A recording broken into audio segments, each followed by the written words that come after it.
The whispers followed Margaret Nielsen like shadows, clinging to her skirts as she hurried down the dusty main street of Humboldt, Nevada. It was 1876, and in a frontier town where a woman's worth was measured by the children she bore, Margaret's empty arms made her an object of scorn. She kept her gaze fixed ahead, pretending not to hear the murmurs that carried on the dry desert breeze. "Poor Hank Newton," Edith Holloway said loudly enough for Margaret to hear as she passed the general store. "Married 5 years and not a single child to show for it. What use is a barren wife?" Margaret quickened her pace, her throat tightening. Her husband Hank had left her 3 months ago, riding off with a saloon girl half his age who already carried his child. The divorce papers had arrived just last week, the final blow to her shattered dreams. The bell at the schoolhouse rang, signaling the end of the day.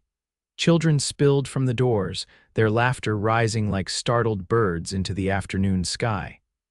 Margaret instinctively stepped aside, pressing herself against the rough wooden wall of the telegraph office. She had once dreamed of watching her own children race home from school, their faces bright with stories to tell. Now she could barely look at other women's children without feeling the familiar ache of loss. Miss Margaret. She turned to see young Emma Harlow waving enthusiastically, her blonde braids bouncing as she ran toward her. Behind her trailed her brothers, James and Thomas. The sight of them brought a genuine smile to Margaret's face.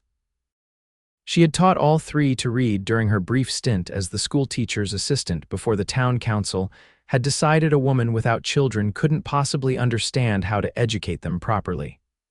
"Hello, Emma," Margaret said, bending down to the girl's level. "How was school today?"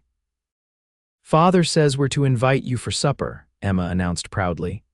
"He says it's important," Margaret straightened, her smile faltering. "Henry Harlow."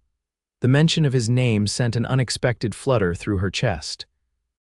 Henry had arrived in Humboldt 6 months ago with his 3 children after his wife died during a fever outbreak in Colorado. He'd taken over the abandoned ranch just outside town, determined to build a new life for his family. Unlike most men in town, Henry had never looked at Margaret with pity or disdain. His gaze held something different, something that made her both nervous and strangely hopeful. "I wouldn't want to impose," Margaret said carefully. "Please come, Miss Margaret," Thomas, the middle child at 8 years old, pleaded. "Pa burnt the biscuits again this morning." James, the eldest at 12, nudged his brother. "Pa said to tell you he needs help with something important, said to tell you the house needs a woman's touch." Margaret felt heat rise to her cheeks. Did he now? The thought of Henry Harlow discussing her with his children made her uncomfortable. What exactly was he telling them? That she was the town's failure, the woman whose husband left because she couldn't give him sons. "He said you're the only one he trusts," Emma added, her 6-year-old face serious. "Please come, Miss Margaret. I miss having someone read me stories before bed." The sincerity in the child's voice broke through Margaret's hesitation. "Very well, what time shall I arrive?" "Pa said any time before sundown," James answered. "He'll be finishing with the horses by then." As the children ran off, chattering excitedly, Margaret stood rooted in place.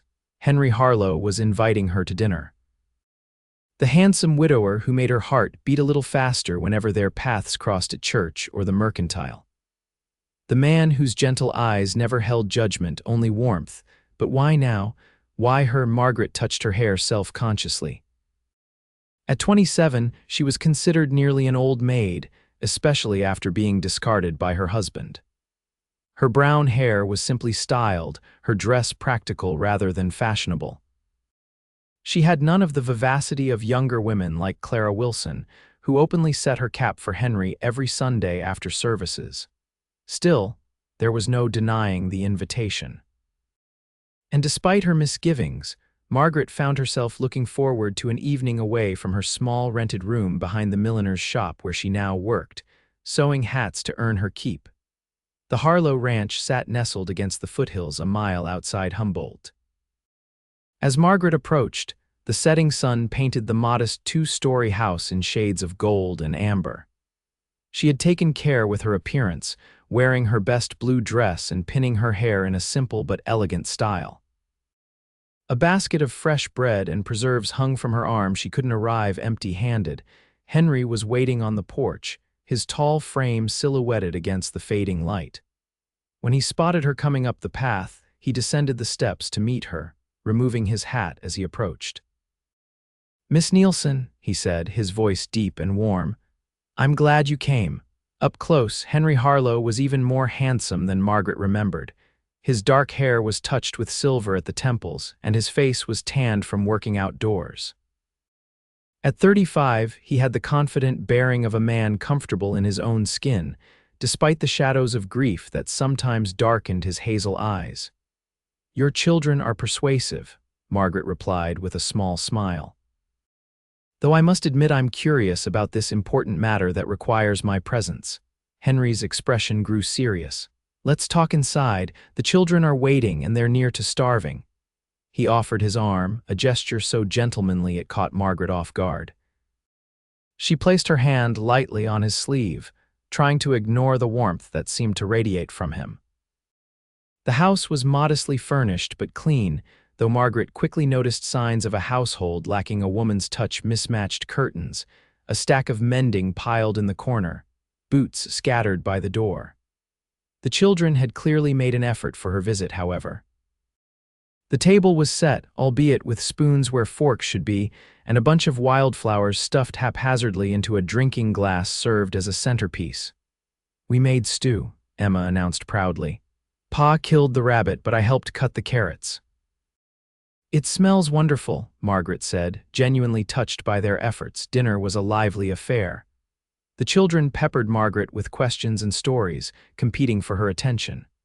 Henry mostly watched, a small smile playing at his lips as he observed the interaction. Margaret felt herself relaxing, laughing more than she had in months. This was what a family dinner should feel like, she thought wistfully. This was what she had always wanted. After the meal, Henry sent the children upstairs to wash up for bed. "Would you mind reading them a story?" he asked Margaret. "They've missed that having a woman's voice send them off to sleep." "Of course," Margaret agreed readily. When she returned downstairs half an hour later, having read 3 stories instead of 1 at the children's insistence, she found Henry sitting by the fire, 2 cups of coffee on the small table beside him. "They're asleep?" he asked. Margaret nodded. Emma was the last to surrender. "She wanted to know if I'd be here for breakfast." Henry's expression turned serious. "And what did you tell her?" "That I needed to speak with her father first," Margaret replied carefully, taking the seat across from him. "Mr. Harlow, why did you really invite me here tonight?" Henry stared into his coffee for a long moment before meeting her eyes. "I've watched you in town, Miss Nielsen. I've seen how they treat you, how they whisper. It ain't right." Margaret stiffened. "I don't need your pity." "Pity?" Henry shook his head firmly. "No, madam. What I feel for you is far from pity." The intensity in his gaze made her heart flutter. "Then what?" "Admiration," he said simply. "You hold your head high despite everything. You're kind to my children when others in town look at them with pity for not having a mother. You have a strength that reminds me of my Sarah before the fever took her." He leaned forward, his eyes never leaving hers. "The truth is, Miss Nielsen, my children need you. I need you." Margaret's breath caught. "What are you saying?" "I'm saying that I'm drowning here," he admitted, gesturing around the room. "I can ranch, I can hunt, I can even cook a passable stew, but I can't be both mother and father to those children. They need more than I can give them alone. And you think I can provide what they need?" Margaret asked, her voice barely above a whisper. "I know you can," Henry replied with certainty. "Those children already adore you, and he hesitated, choosing his words carefully. "I find myself thinking about you more than is proper for a man who's only spoken to you a handful of times." Margaret set down her coffee cup with trembling hands. "Mr. Harlow," "Henry," he corrected gently. "Henry," she echoed, the name feeling intimate on her lips. "I think you should know that I cannot have children. It's why my husband left me." "If you're looking for someone to give those children siblings, I'm looking for someone to love them," Henry interrupted. "To love them as they are. As for more children," he shrugged. "If God sends them, we'll be blessed. If not, we'll be blessed with the 3 we already have." Margaret stared at him, scarcely able to believe what she was hearing. Are you proposing marriage, Mr. Harlow, to a woman you barely know? I'm proposing we get to know each other better, he clarified. Starting tomorrow, come for breakfast like Emma asked, stay for dinner. Help me with the children. Let me court you properly, Margaret Nielsen. There was something in his voice, a raw honesty that reached deep into Margaret's wounded heart. This wasn't pity. This was a man who saw something in her that the rest of Humboldt had chosen to ignore. The town will talk, she warned him. Henry's smile was wry. Let them, I've never much cared for gossip. Neither have I, Margaret admitted, a small smile forming on her lips, though I've been the subject of enough to last a lifetime. Is that a yes? Henry asked, hope evident in his voice. Margaret took a deep breath, considering all that this moment might mean. A chance at the family she'd always wanted, a chance to be more than the barren woman of Humboldt's whispers. Yes, she said finally, I'll come for breakfast. The smile that spread across Henry's face was like the sunrise breaking over the Nevada mountains, warm, brilliant, and full of promise. The children will be ecstatic, he said, reaching across to take her hand. His touch was warm and calloused from hard work, but gentle. And so am I. As the weeks passed, Margaret found herself spending more and more time at the Harlow ranch. She arrived each morning to help prepare breakfast and get the children ready for school, then returned in the evenings to assist with supper and bedtime stories. The hours in between she still spent at the milliner's shop, though she had given notice that she would be leaving at the month's end. The change in her life was remarkable. Where once she had hurried through town with her head down, now she walked with purpose, ignoring the whispers that still followed her. Some were curious, others disapproving, but Margaret found that they affected her less and less as her bond with the Harlow family strengthened. Henry courted her with a quiet determination that melted the ice around her heart. There were wildflowers left on the porch step, rides under the stars after the children were asleep, and long conversations by the fire about hopes and dreams and fears. He never pressed her about her infertility, never made her feel less than whole because of it. Instead, he spoke of his own fears of failing his children, of not honoring Sarah's memory properly, of opening his heart again only to face more loss. In sharing their vulnerabilities, they discovered a deeper connection than either had expected. The children, for their part, had embraced Margaret wholeheartedly. Emma followed her like a shadow whenever possible, soaking up the maternal attention she had missed for so long. Thomas sought her approval for his schoolwork and drawings, beaming with pride when she praised his efforts. Even James, initially the most reserved, had begun to seek her advice about books and his growing interest in ranching. One evening in late April, about 2 months after that first dinner, Margaret was helping Emma bathe when the little girl asked the question Margaret had been both expecting and dreading. "Are you going to be our new mama?" Margaret's hands stilled in Emma's wet hair. "Would you want me to be?" Emma turned, her blue eyes serious.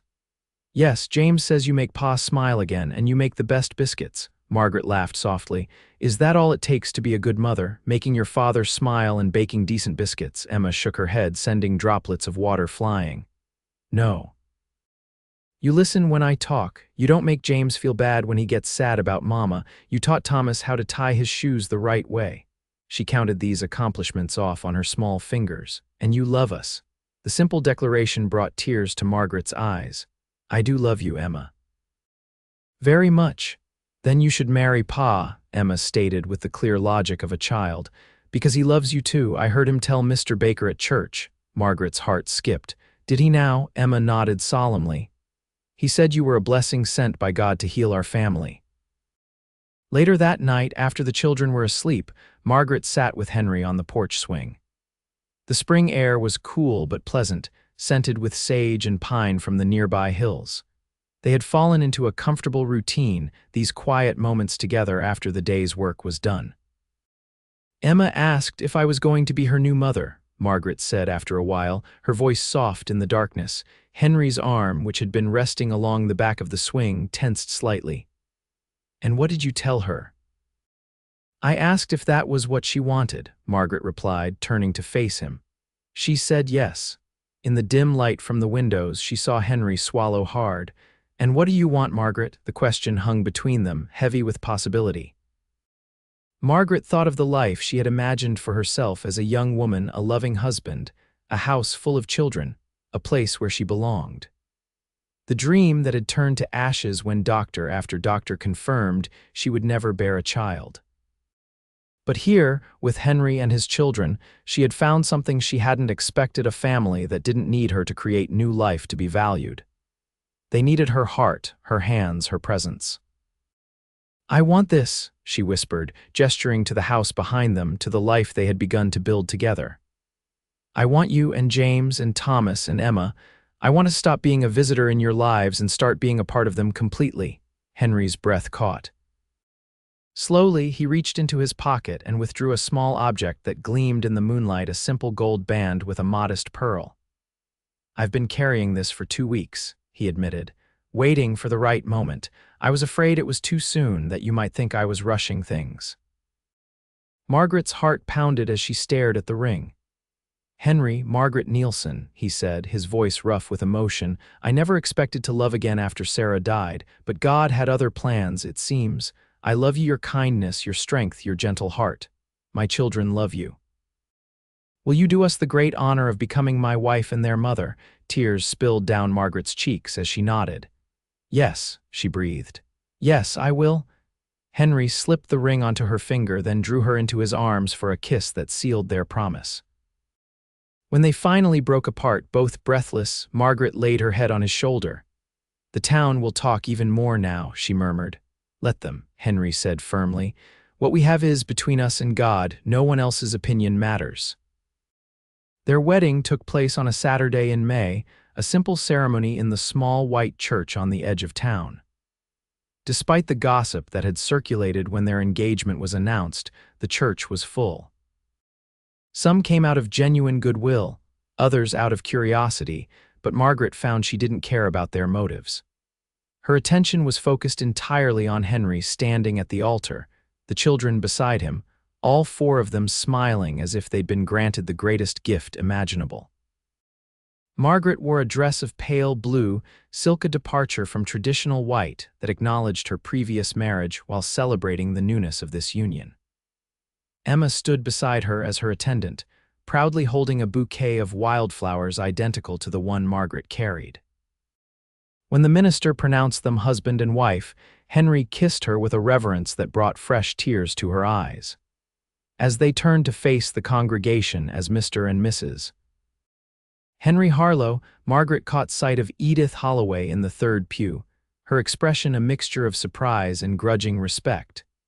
The reception was held at the ranch, which had been transformed by the joint efforts of the Harlow children and several of the more supportive townswomen.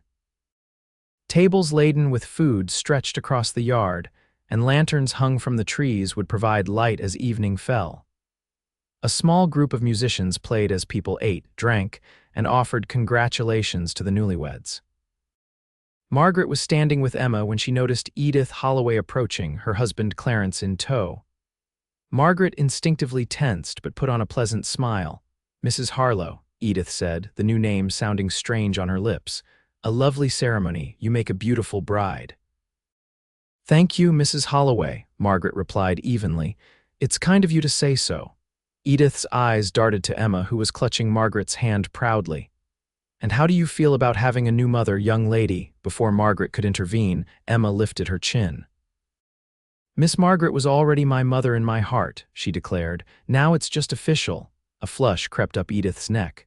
"Well," she said stiffly, "I suppose everything happens for a reason." As they walked away, Margaret squeezed Emma's hand. "That was very sweet, Emma," Emma shrugged. "It's true, and Pa says we should always tell the truth, even when it's hard." Margaret's heart swelled with pride. She was about to respond when Henry appeared at her side, slipping an arm around her waist. "My 2 favorite ladies," he said warmly. "What are you discussing so seriously?" "The truth," Margaret replied, sharing a smile with Emma, "and how important it is."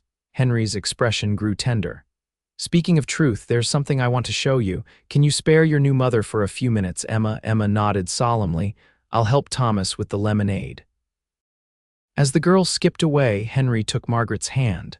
"Come with me." He led her away from the celebration, around the side of the house to a section of the yard Margaret had rarely visited. There, nestled against the eastern wall, was a garden that hadn't been there the day before. Neat rows of freshly turned earth were marked with small wooden signs. Carrots, tomatoes, beans, squash. A trellis stood ready for climbing roses, and a small bench sat beneath a young apple tree. "Henry," Margaret breathed, taking in the sight.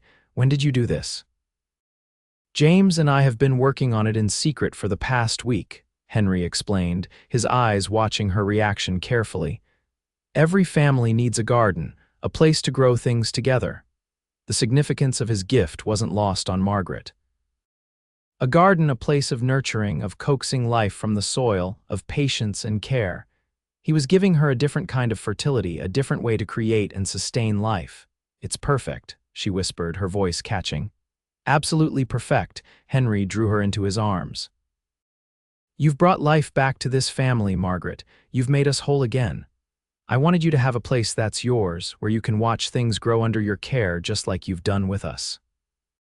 Margaret buried her face against his chest, overwhelmed by the thoughtfulness of his gift and the depth of his understanding. In that moment, surrounded by freshly turned earth and the promise of growth, she felt truly healed for the first time since learning of her infertility. Here in Henry's arms, with his children, their children celebrating nearby, she had found her purpose. "I love you," she said, looking up at him through tear-blurred eyes. "I love you so much it frightens me sometimes." "Nothing to be frightened of," Henry murmured, brushing a tear from her cheek. "We're in this together now, for better or worse." They sealed this promise with a kiss as sweet and hopeful as the spring air around them. The first year of marriage brought challenges and joys in equal measure. Margaret settled into life as Mrs. Harlow, embracing her role as stepmother and wife with a dedication that impressed even those who had once whispered behind her back. The children thrived under her care, their grief for their mother gradually softening into fond remembrance as Margaret helped them maintain Sarah's memory while building new traditions as a family. Henry's ranch prospered as well. With Margaret managing the household, he was able to focus more on expanding their cattle herd and improving the land. By autumn, they had added 2 more hands to help with the increasing workload, a sign of their growing success. Not everything was easy, of course. James went through a period of rebellion in the late summer, testing boundaries and challenging Margaret's authority. There were tearful nights when she questioned her ability to mother a boy on the cusp of manhood, particularly one dealing with the complex emotions of grief and change. "He doesn't hate you," Henry assured her after a particularly difficult confrontation when James had shouted that Margaret wasn't his real mother and never would be. "He's testing you because he's afraid." "Afraid of what?" Margaret asked, wiping away frustrated tears. "Afraid of losing you," Henry explained, his voice gentle. "He lost his mother once. Now that he's starting to love you, he's terrified it will happen again. Pushing you away feels safer." Armed with this insight, Margaret approached James differently. Instead of pressing him, she gave him space while remaining steadfastly present. She enlisted his help with projects around the house, treating him more as a young man than a child. Gradually, his defenses lowered. The breakthrough came in October, when James fell from his horse while helping Henry move cattle to the lower pasture for winter. The fall broke his arm and left him confined to bed for several days. Margaret tended to him tirelessly, reading to him, bringing his favorite foods, and listening to his frustrations without judgment. On the 3rd night, as she was adjusting his pillows before bed, James suddenly caught her hand. "I'm sorry," he said, his young face solemn in the lamplight. "For what I said before, about you not being my real mother." Margaret sat carefully on the edge of his bed. "You don't need to apologize for your feelings, James," he shook his head. "But I was wrong. Ma would have liked you. She would have wanted someone like you for us after she was gone." The simple statement, delivered with a boy's straightforward honesty, moved Margaret deeply. "That means more to me than I can say," she told him, squeezing his good hand. "I'm not trying to replace your mother, James. I just want to love you as best I can in my own way." James nodded, then asked hesitantly, "Would it be all right if I called you Ma? Not all the time, maybe, but sometimes?" Margaret's heart felt as if it might burst with love for this serious, struggling boy. "I would be honored," she whispered. From that night forward, something shifted in their relationship. James began to confide in her more, to seek her advice and approval. By Christmas, he was calling her Ma more often than Margaret, each utterance of the simple word a gift more precious than any she had ever received. Winter brought its own challenges. A particularly harsh January storm left them snowbound for nearly a week, testing their preparations and patience. But the enforced closeness also strengthened their bonds as a family. They spent evenings reading by the fire, taught Emma to knit, and planned improvements for the ranch in the coming spring. It was during this time that Margaret began to feel strange. At first, she dismissed the occasional nausea and fatigue as effects of the winter diet, heavy on preserved foods. But as January gave way to February and the symptoms persisted, a different possibility began to form in her mind, one so improbable she scarcely dared consider it. She said nothing to Henry, unwilling to raise hopes that had been dashed so many times before. But when her monthly course failed to appear for the second time, she could no longer ignore the signs. Still, she kept her suspicions to herself, protecting her heart against what seemed an impossible dream. It was Emma who finally forced the issue. One morning in early March, as Margaret was helping her dress for school, the little girl placed a small hand on Margaret's stomach. "Is there a baby in there?" she asked with a child's directness. "Martha Jenkins said her mama told her you're in a family way." Margaret froze, shocked that the town gossip had noticed what she had been too afraid to acknowledge even to herself. "What makes Martha's mama think that?" she asked carefully. Emma shrugged. "She said you look different. And you didn't eat the pickled eggs at church supper because they made you feel sick." Margaret sat heavily on Emma's bed. The town was talking again, but this time the whispers held a different sort of speculation. "Would you be happy if there was a baby?" she asked Emma, her heart pounding. Emma's face lit up. "A little brother or sister? Yes." Then her expression grew serious. "But I'd still be your special girl, right?" Margaret pulled her close. "You will always be my special girl, Emma Harlow. Nothing could ever change that." That evening, after the children were asleep, Margaret sat Henry down by the fire. Her hands trembled as she took his. "Henry," she began, her voice barely audible over the crackling flames, "I think something impossible has happened," his brow furrowed with concern. "What is it? Are you unwell?" Margaret shook her head, a tearful smile breaking across her face. "I think I'm with child." Henry stared at her, his expression cycling rapidly through disbelief, hope, and wonder. "But the doctors said—" "I know what they said," Margaret interrupted, "but every sign points to it. I've missed my courses twice now. Certain foods make me ill. I'm tired in a way I've never been before." She squeezed his hands. "I'm afraid to hope, Henry, but I believe we're going to have a baby." For a long moment, Henry said nothing, his face unreadable. Then, with reverent slowness, he placed his hand on her still, flat stomach. "A miracle," he whispered, his voice thick with emotion. "Our miracle." Margaret covered his hand with her own. "Are you happy?" In response, Henry gathered her into his arms, holding her as if she were made of the most precious porcelain. "Happy doesn't begin to describe it," he murmured against her hair. "But Margaret, even if we're wrong, even if this isn't what we think, you've already given me more than I ever dared hope for. You've made my children yours. You've made this house a home again. A baby would be a blessing beyond measure, but you are already the greatest blessing of my life." His words loosened something in Margaret's chest, a fear she hadn't fully acknowledged until that moment. The fear that her worth in his eyes, despite all his assurances to the contrary, was somehow tied to her ability to bear a child. "I love you, Henry Harlow," she whispered, cupping his beloved face in her hands. "Whatever happens, I love you with all my heart." "And I love you," he replied, pressing his forehead to hers, "now and always." As winter yielded to spring, Margaret's condition became unmistakable. The town doctor confirmed what her heart already knew: she was expecting a child, due in early autumn. The news spread through Humboldt like wildfire, transforming Margaret from object of pity to subject of wonder in the space of days. Women who had once avoided her now stopped her in the mercantile to offer congratulations and advice. Men tipped their hats with new respect when Henry rode into town. Even Edith Holloway, upon hearing the news, visited the ranch with a handmade baby blanket and an awkward but seemingly genuine apology for her past unkindness. "Sometimes God works in ways we don't expect," Edith said as she pressed the soft blanket into Margaret's hands. "I'm truly happy for you, Margaret." The children reacted to the news with varying degrees of excitement. Emma was ecstatic, constantly touching Margaret's growing belly and talking to the baby.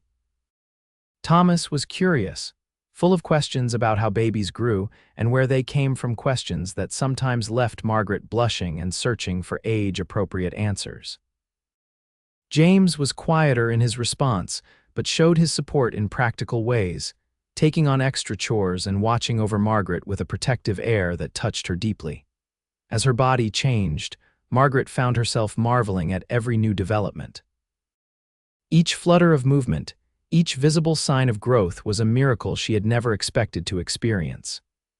Henry treated her like precious cargo, his eyes following her with a mixture of pride and concern that sometimes made her laugh. "I'm having a baby, not turning into glass," she told him one evening when he insisted on carrying a basket of laundry she was perfectly capable of managing. "You're carrying our miracle," he replied simply. "Let me fuss a little." The summer months brought heat that made Margaret uncomfortable as her pregnancy advanced, but they also brought a bounty from her garden. The rose Henry had prepared as a wedding gift now overflowed with vegetables and flowers, tended by Margaret's careful hands and occasionally less careful assistance from the children. One July afternoon, as she was harvesting beans with Emma's help, Margaret looked up to see Deanne Wilson approaching on foot. Deanne had been widowed shortly after Margaret's marriage and lived alone on a small property adjacent to the Harlow ranch.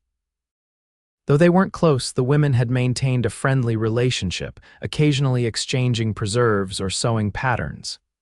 "Deanne," Margaret called, straightening with one hand supporting her back. "What brings you our way in this heat?" Deanne's face was troubled as she neared. "I'm sorry to bother you, Margaret, but I've had some difficulty. A broken axle on my wagon and I need to get into town for supplies." "Of course," Margaret replied without hesitation. "Henry's out with the herd, but he should be back shortly. I'm sure he'll be happy to help." "I hate to be a bother," Deanne said, her eyes falling to Margaret's prominent belly. "Especially in your condition," Margaret smiled. "It's no bother at all. Would you like some lemonade while you wait? Emma just helped me make a fresh pitcher." Deanne accepted gratefully, and the women settled in the shade of the porch. As they talked, Margaret couldn't help noticing the dark circles under Deanne's eyes, the slight tremor in her hands. "Are you well, Deanne?" she asked gently. "You seem tired." Deanne's composure cracked slightly. "It's been difficult managing alone. The ranch is too much for me, but it was Joshua's pride and joy. I can't bear to sell it." Margaret reached over to squeeze the other woman's hand. "You don't have to face everything alone, you know. Neighbors help each other out here." Something in her words seemed to touch Deanne deeply. Tears welled in the widow's eyes. "That's kind of you to say, especially after," she broke off, looking uncomfortable. "After what?" Margaret prompted. Deanne looked down at her hands. "After the things I said about you before your marriage. I listened to the gossip and I joined in, and it was cruel and unfair, seeing you now so happy and—" She gestured to Margaret's pregnant form. "Blessed, it makes me ashamed." Margaret was silent for a moment, absorbing the unexpected apology. "Thank you for saying that," she said finally. "But it's in the past now." "Still," Deanne insisted, "I wanted you to know I was wrong. We were all wrong about you." When Henry returned an hour later, he immediately agreed to help fix Deanne's wagon. Margaret, watching from the porch as her husband loaded tools into their own wagon, felt a surge of pride in the man. She had married a man whose kindness extended beyond his immediate family to anyone in need. As her pregnancy progressed into August, the heat became almost unbearable. Margaret found herself confined more often to the house, her energy flagging in the relentless Nevada summer.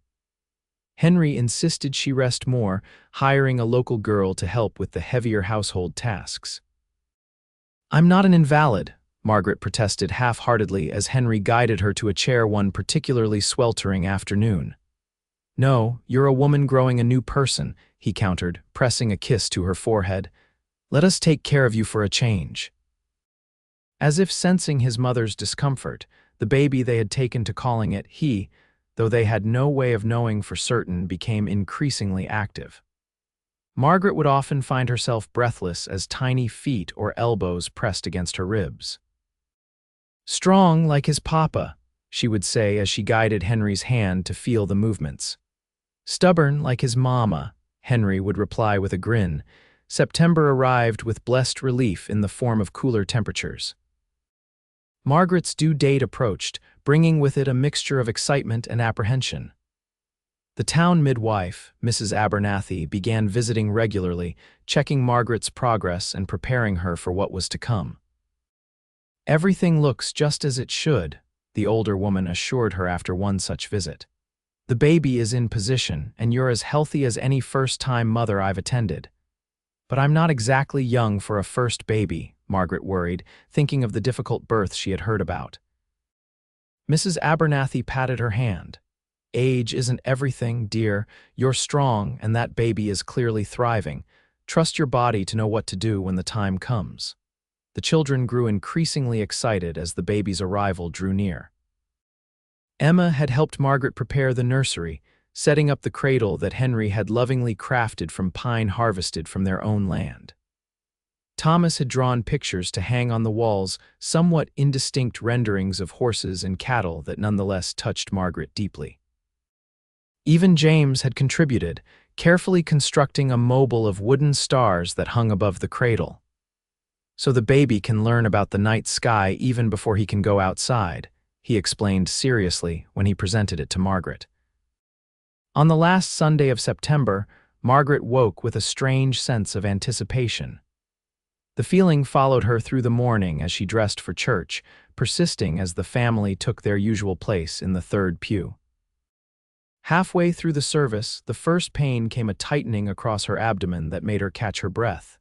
Henry noticed immediately, his hand finding hers in silent question. Margaret shook her head slightly, not wanting to cause a scene. The pain subsided, and she convinced herself it was nothing more than the false contractions Mrs. Abernathy had mentioned. But as the minister concluded his sermon, another pain gripped her, stronger than the first, and then another as they were rising to sing the closing hymn. By the time they reached the church steps, Margaret could no longer deny what was happening.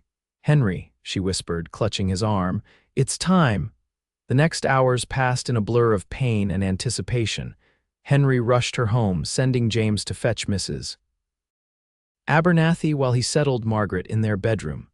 The midwife arrived promptly, her calm presence a balm to Margaret's growing anxiety as the contractions intensified. "You're doing beautifully," Mrs. Abernathy assured her after checking her progress. "This baby is eager to meet you, but you've still got a ways to go." Henry refused to leave her side, despite the midwife's assurances that men typically waited elsewhere during childbirth. "I'll not have her face this alone," he said firmly, his hand never leaving Margaret's. As afternoon gave way to evening, Margaret's labor intensified. The pain became overwhelming, washing over her in waves that left her gasping and clinging to Henry's hand. Through it all, his voice anchored her, murmuring encouragement and love.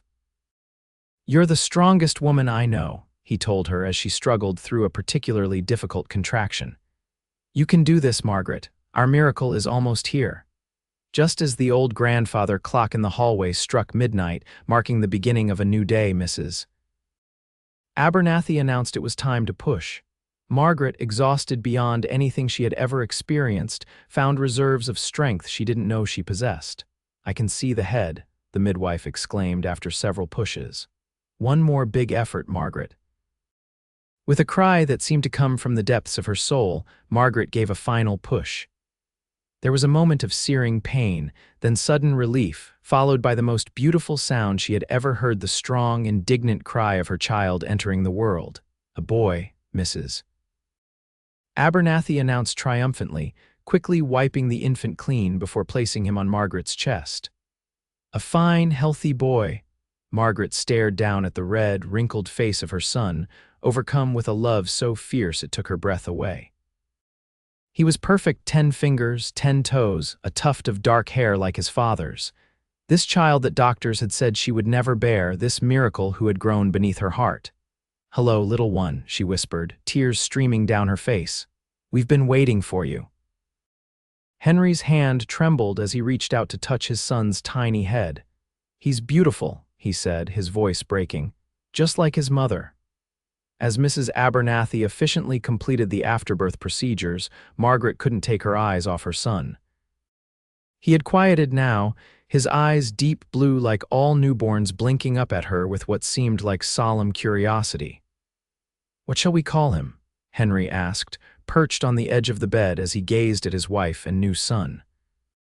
Margaret smiled, remembering the conversation they'd had months ago about names. "William Henry Harlow," she said softly. "After your father and you." Henry nodded, clearly moved by her choice. "William," he repeated, "our miracle boy," later after Mrs. Abernathy had left with promises to return in the morning. Henry brought the children in to meet their new brother.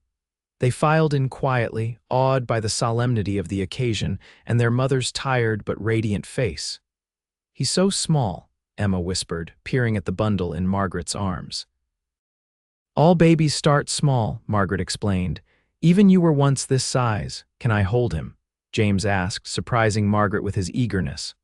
"Of course," she agreed, carefully transferring the swaddled infant to his eldest brother's arms. "Support his head just like that." James cradled William with unexpected gentleness, his young face serious as he studied his new brother. "Hello, William," he said softly.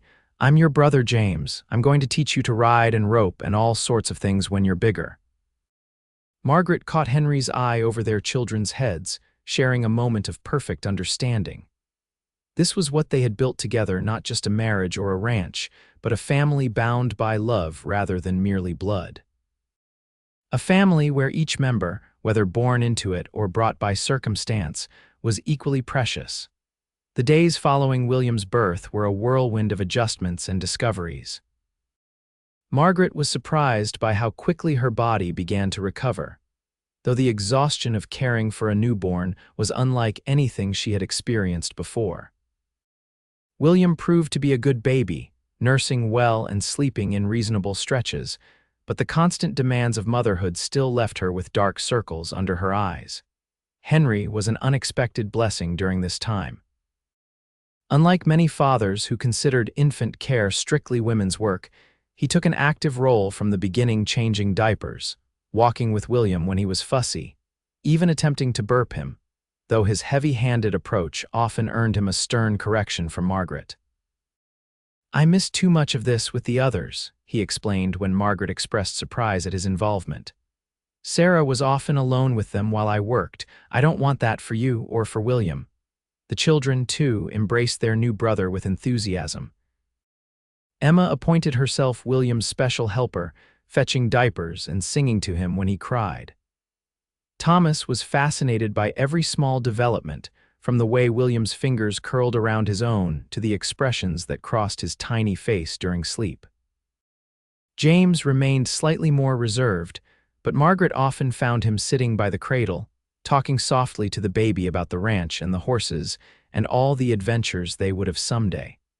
As October progressed, news of William's arrival spread throughout Humboldt. Visitors came bearing gifts and good wishes, many of the same women who had once whispered behind Margaret's back now clamoring to see the miracle baby. Margaret received them all with grace, though Henry was more selective about who was allowed to disturb his wife's rest. "You don't need to entertain the whole town," he insisted when Margaret tried to rise to greet yet another visitor one afternoon. "William isn't a curiosity to be displayed." Margaret touched his cheek, grateful for his protectiveness. "They mean well, most of them." "Most," Henry agreed with a raised eyebrow, "but some just want to see if the barren woman really did have a baby after all." Though his words were harsh, Margaret couldn't deny their truth. There was a certain vindication in presenting her son to those who had doubted and dismissed her, but she took no real pleasure in it. The opinions of others mattered far less now that she held her miracle in her arms. By early November, life at the Harlow Ranch had settled into a new rhythm centered around William's needs. Margaret found herself treasuring quiet moments nursing him in the rocking chair by the fire while the older children did their schoolwork at the table, or walking with him bundled against her chest as she surveyed her garden, now mostly dormant for the winter. It was during one such walk, with the first light snow of the season dusting the ground, that Margaret looked up to see a familiar figure approaching on horseback. Her heart clenched as she recognized Hank Newton, her former husband, riding toward the house. They had not spoken since he left her for the saloon girl, though Margaret had heard that the couple had moved to Reno after their marriage. What could he possibly want now? Henry was in the barn, the children still at school. Margaret stood her ground as Hank dismounted, William sleeping peacefully in the sling across her chest. "Margaret," Hank said, removing his hat as he approached. He looked older, she thought, tired in a way he hadn't before. "Hank," she replied, her voice steady despite the rapid beating of her heart. "What brings you to Humboldt?" His eyes fell to the bundle against her chest, widening slightly. "So it's true," he said. "You had a baby." Margaret instinctively placed a protective hand over William's back. "Yes." "This is my son, William." "Your son," Hank repeated, an unreadable expression crossing his face. "I heard the gossip when I was in Carson City on business, didn't believe it at first, had to see for myself." "Well, now you've seen," Margaret said, her tone cooling. "Is there something else you needed?" Hank shifted uncomfortably. I wanted to know how. The doctors all said, I don't know how," Margaret interrupted, unwilling to discuss such intimate matters with the man who had abandoned her. "Some things defy explanation." "William is our blessing, and that's all that matters." "Our," Hank noted. "You and the rancher," my husband, Margaret corrected. "Henry Harlow." As if summoned by his name, Henry emerged from the barn at that moment, his stride quickening when he spotted the visitor. He was beside Margaret in seconds, one arm going protectively around her shoulders. "Newton," he said, his voice level but with an unmistakable edge. "What brings you to my property?" Hank took a step back, clearly intimidated by Henry's height and obvious strength. "No trouble," he said quickly. "Just passing through and heard about the baby. Came to offer congratulations." Henry's expression remained hard. "Appreciated. Anything else?" Hank looked from Henry to Margaret, then to the baby. Something like regret flashed across his face. "No, that's all. I'll be on my way." As he mounted his horse, he paused, looking down at Margaret one last time. "I'm glad for you, Margaret, truly." After he rode away, Henry turned to Margaret, his face concerned. "Are you all right? Did he upset you?" Margaret considered the question seriously. A year ago, seeing Hank would have devastated her, reopening wounds that had barely begun to heal. But now, looking at her husband's worried face and feeling her son's warm weight against her chest, she realized the truth. "No," she said, surprised at how completely she meant it. "He didn't upset me at all. In fact, I feel sorry for him."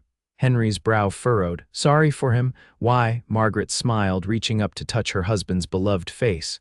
"Because he didn't see what you saw. He didn't have the patience or faith to wait for miracles. And now he'll never know what he missed." Henry's expression softened as he drew her and William closer, sheltering them from the light snow that had begun to fall more heavily. "His loss," he murmured against her hair, "our gain." That evening, with William fed and sleeping in his cradle, the older children engrossed in a game by the fire, Margaret sat beside Henry on the porch swing despite the cold. Wrapped in blankets, they watched the snow transform their land into a glistening wonderland. "Are you happy, Margaret?" Henry asked suddenly, his breath forming clouds in the frigid air. Margaret turned to him, surprised by the question. "Happier than I ever thought possible," she answered truthfully. "Why do you ask?" Henry shrugged, his arm tightening around her, seeing Newton today. "Made me think about all you went through before we met. The pain, the rejection." "That feels like another lifetime," Margaret said softly. "A story that happened to someone else." "Still," Henry persisted, If you could go back and change things, warn your younger self about him, spare yourself that hurt, would you? Margaret considered the question carefully, thinking of the lonely, heartbroken woman she had been when Hank left her. The woman who had walked through Humboldt with her head down, enduring whispers and pitying glances. The woman who had believed her life was effectively over at 27 because she could not bear children. No, she said finally, surprising herself with the certainty of her answer. I wouldn't change a thing. Henry looked at her questioningly. Every step of that path, painful as it was, led me here, Margaret explained. To you, to James and Thomas and Emma, to William. If marrying Hank and enduring those years was the price for this happiness, I'd pay it again without hesitation. Henry's eyes shone in the dim light from the windows. You humble me, Margaret Harlow. She leaned her head against his shoulder, content in a way she had never imagined possible. We've built something beautiful together, haven't we? We have, Henry agreed, his voice warm with pride. And we're just getting started. As if to confirm his words, William's cry drifted through the open window, not distressed, simply announcing his presence and needs to a world still new to him. Margaret rose, Henry following close behind as they went to tend to their son. In the nursery, Margaret lifted William from his cradle, cradling him close as his cries subsided into contented gurgles. Henry stood beside them, one hand on his son's head, the other around his wife's waist, his face a portrait of wonder and gratitude.